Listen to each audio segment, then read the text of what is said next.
ही लाकडी परातीसारखी जी वस्तू आहे हिला काठवट म्हणतात. ही शक्यतो लिंबाच्याच झाडाच्या लाकडापासून बनवतात. अच्छा. आपल्याकडे महाराष्ट्रामध्ये ठिकठिकाणच्या यात्रा असतात तिथे या विकायला येतात. ही पैठणच्या नाथषष्टीच्या यात्रेत विकत घेतली आहे. किती साली घेतली? ही आय थिंक 98-99 साली घेतलेली वस्तू आहे. ओ बर. ती मी अजूनही वापरते.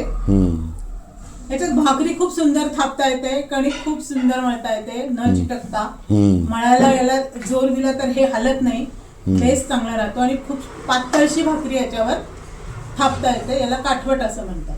म्हणजे याच्यावर भाकरीची कणिक मळता पण येते आणि भाकरी पण थापता पण येते. पोळीची कणिकही मळतात, कुठलीही कणिक मळता येते आणि भाकरी थापता येते. ज्या थापून करायच्या गोष्टी त्याच्यावर थापता येतात. वेगळीच वस्तू पाहायला मिळाली आज. गुड.